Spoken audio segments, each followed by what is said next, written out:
अस्सलाम वालेकुम स्टूडेंट्स, कैसे हैं आप सब। आज यूनिट 4 के नेक्स्ट टॉपिक के साथ दोबारा आपके सामने एक लेक्चर लेकर आई हूँ। Switch statement. ठीक है, स्विच स्टेटमेंट किस तरीके से काम करती है। आप लोग इस टाइम पे क्लास 10th का unit number 4 conditional control structure के बारे में डिस्कस कर रहे हैं और ये इस चैप्टर का थर्ड टॉपिक है, थर्ड स्टेटमेंट है। प्रीवियस लेक्चर्स में आपने इसकी कुछ टॉपिक्स कवर किए थे, जिसमें आपने इफ़ स्टेटमेंट के बारे में, इफ़ एल्स स्टेटमेंट के बारे में और एल्स इफ़ स्टेटमेंट के बारे में डिस्कस किया था। एल्स इफ़ स्टेटमेंट जिस तरीके से वर्किंग करती थी, सेम स्विच स्टेटमेंट की भी इसी तरह की वर्किंग है। स्विच स्टेटमेंट, इसका सिंटैक्स डिस्कस करेंगे इस चैप्टर में विद एग्जांपल्स। स्विच स्टेटमेंट में सबसे पहले स्विच का कीवर्ड यूज़ किया जाता है, देन यहाँ पे एक्सप्रेशन दिया जाता है। मींस आपके एल्स इफ़ में ये होता था कि यहाँ पे एल्स और उसके बाद कंडीशन लिख दी जाती थी। सेम एक्सप्रेशन का भी यही काम है कि ये कंडीशन दे देता है कि कौन सा केस इसका पास होगा या कौन सी केस को आपने सॉल्व करना होगा। इसमें केसेस होते हैं। एक केस है कांस्टेंट 1, उसमें उसको दिया जाता है।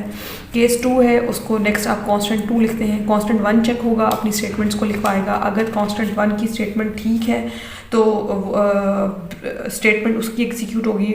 और अगर कांस्टेंट 2 और ये केस 1, ये केसेस जो हैं इनको जिन नेम से असाइन किया जाता है, एक्चुअली ये कांस्टेंट वो वैल्यूज़ हैं। केस 1 का नाम उसको 1 लिखेंगे, केस 2 लिखेंगे, केस 3, केस 4, मतलब मल्टीपल केसेस होंगे। अगर वो केसेस एक्सप्रेशन की गिवन स्टेटमेंट को फुलफिल करते हैं तो उस केस से रिलेटेड स्टेटमेंट एग्जीक्यूट हो जाती है। अदरवाइज वो पूरा केस ब्रेक हो जाता है और कंट्रोल नेक्स्ट केस के पास चला जाता है।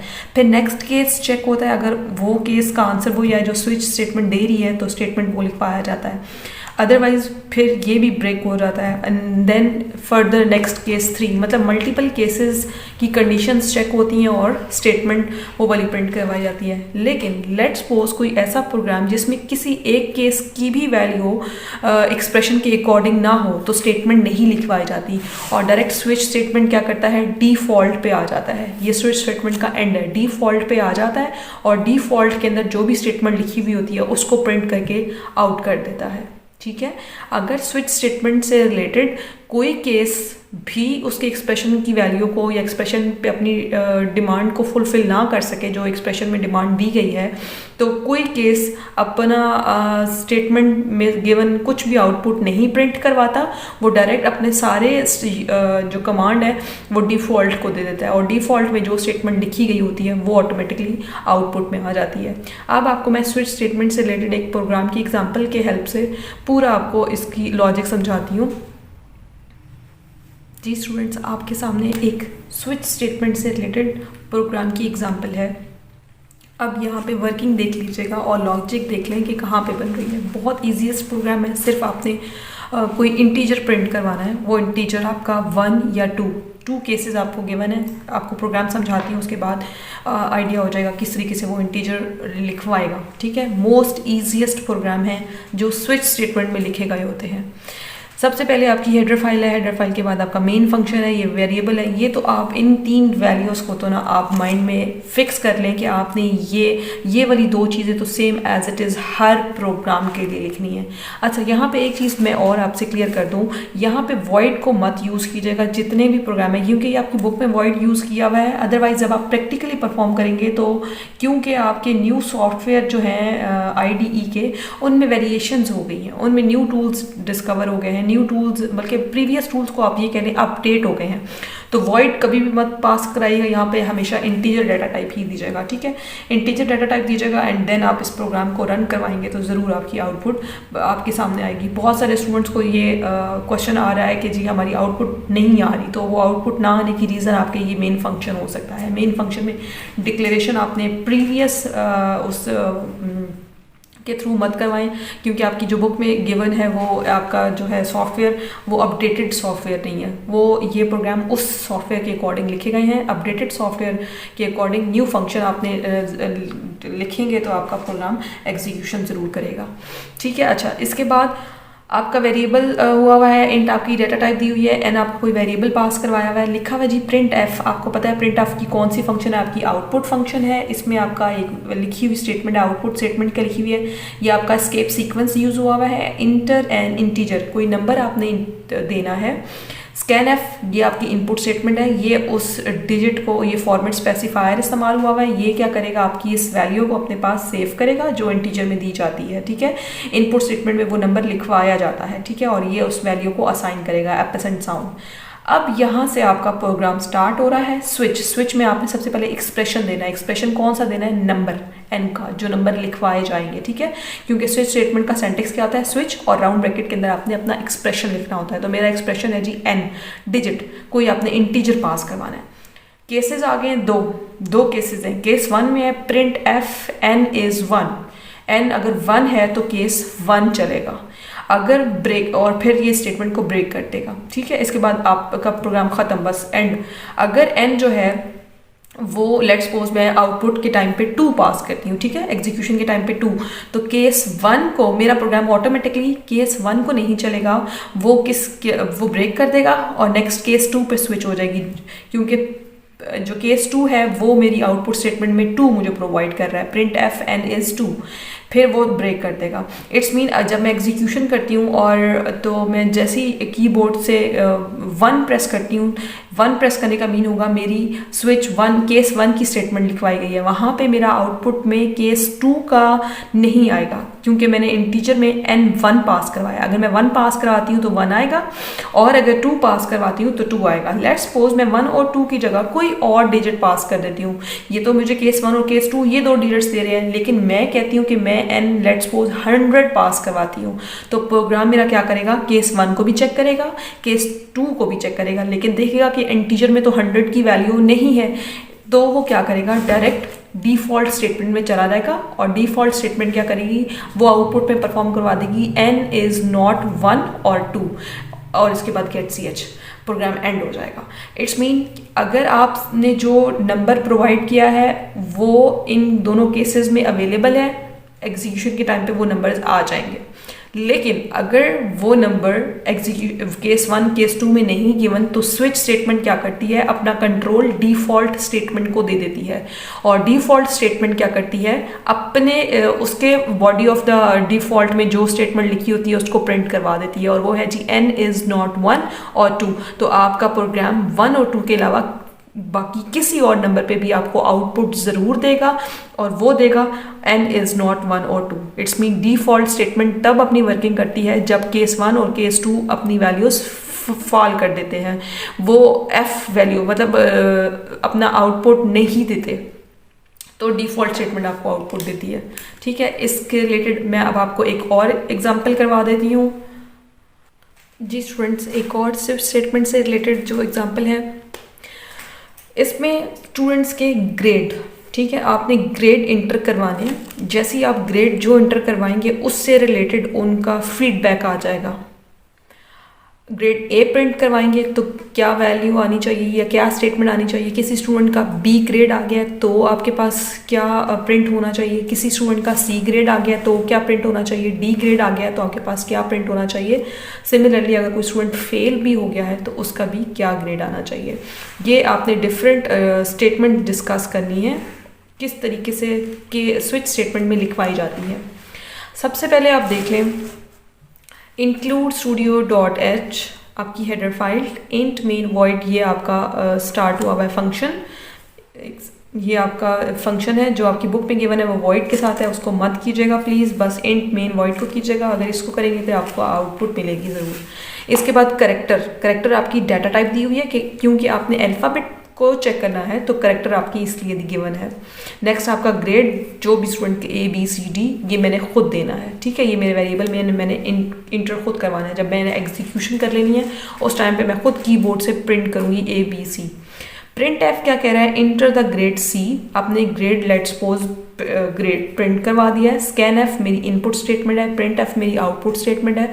स्कैन एफ में एक फॉर्मेट स्पेसिफायर इस्तेमाल हुआ है जिसको सी के साथ रिप्रेजेंट किया गया है।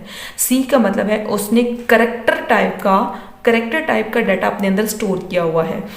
पहले जितने भी फॉर्मेट स्पेसिफायर थे आप देख रहे थे वो मैं परसेंटेज डी लगा रही थी। इसका मतलब है वो उसने अपने पास इंट टाइप का डाटा स्टोर किया हुआ होता है। अगर आपने करेक्टर टाइप का डाटा स्टोर करना है तो फॉर्मेट स्पेसिफायर सी को रिप्रेजेंट करेगा। करेक्टर कौन से हैं? ए बी सी डी, ठीक है, जो मैंने इनपुट देनी है एज एन।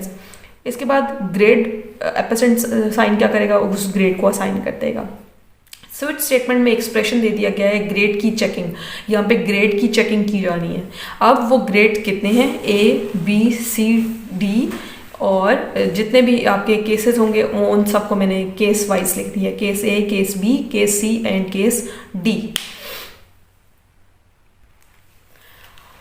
अगर मैं लेट्स सपोज अपने कीबोर्ड से प्रिंट करती हूँ grade A, let's suppose grade A check करती हूँ, ठीक है, तो ग्रेड ए क्या करेगा? स्विच स्टेटमेंट अपना कंट्रोल केस ए को भेजेगा और वहाँ पे चेक होगा। अगर तो मेरा ग्रेड ए है तो केस ए चलेगा, ठीक है, और मेरा क्या आउटपुट में प्रिंट होगा? एक्सीलेंट। बाकी केसेस मेरे नहीं यूज होंगे, वो अपनी आउटपुट स्टेटमेंट में कोई आंसर भी नहीं देंगे।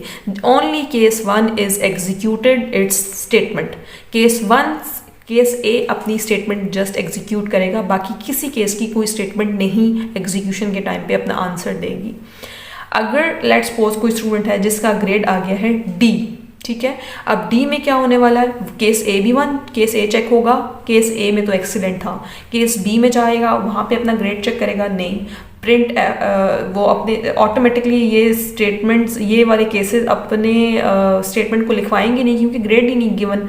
जो केस में जो ग्रेड गिवन होगा उसको चेक किया जाएगा। क्योंकि मैंने सी पास कराया तो केस सी में, केस सी और केस डी, अगर मैं इन दोनों को चेक करूँ तो इन दोनों की एक ही आउटपुट स्टेटमेंट मैंने लिख दिया सेटिस्फैक्ट्री। तो ग्रेड सी और ग्रेड डी जिन स्टूडेंट्स को मिलेगा उनकी आउटपुट में क्या लिख दिया जाएगा? Satisfactory sorry.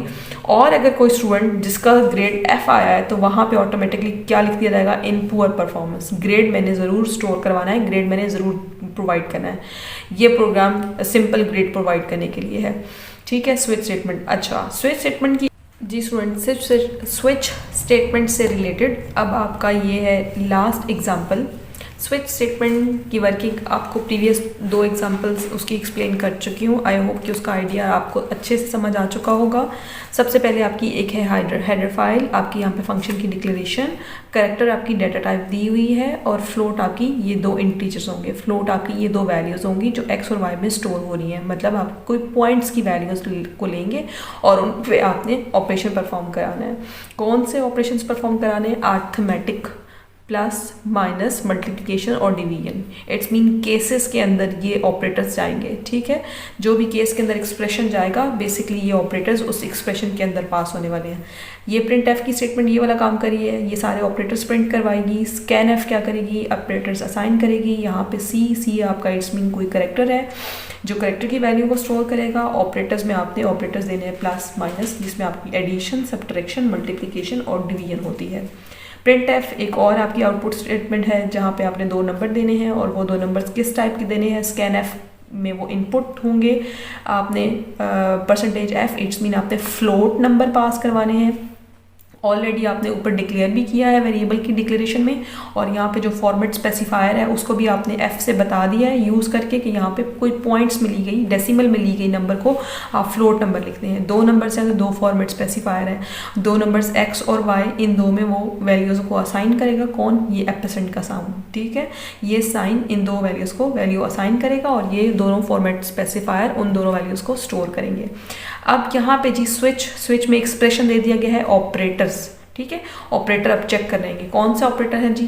केस में जो है केस 1 केस 2 दिया जाता था, अब आपके पास यहाँ पे केस चेक होगा प्लस के साथ, माइनस के साथ, मल्टीप्लिकेशन के साथ और डिवीजन के साथ। अब मैं आप केसेस के अंदर लिखी हुई स्टेटमेंट्स बता दूँ, देख लें। प्रिंट एफ, एक प्रिंट एफ, ठीक है, और नेक्स्ट एक डिवीजन की प्रिंट एफ। इट्स मीन ये 4 हैं, तो 4 के 4 केसेस अपनी आउटपुट नहीं देंगे। जो ऑपरेटर मैं इंटर करवाऊंगी उन्हीं ऑपरेटर का परफॉर्म होके रिजल्ट आएगा। पहला प्रिंट एफ क्या कहता है, स्केप सीक्वेंस इस्तेमाल हुआ है, ये आप सारे स्टेटमेंट्स में देख सकते हैं, ये सारे स्केप सीक्वेंस हैं। आपके आगे वेरिएबल्स दिए हुए जिन पे ऑपरेशन परफॉर्म हो रहे हैं, प्लस माइनस मल्टीप्लाई डिवीजन। इसके बाद आप देख रहे हैं 6.2 फ्लोट, 6.2 ये प्रीवियस एक एग्जांपल में भी बताया था 6.2 क्या होता है। 6.2 ये आपका वो फ्लोट वैल्यू है जिसपे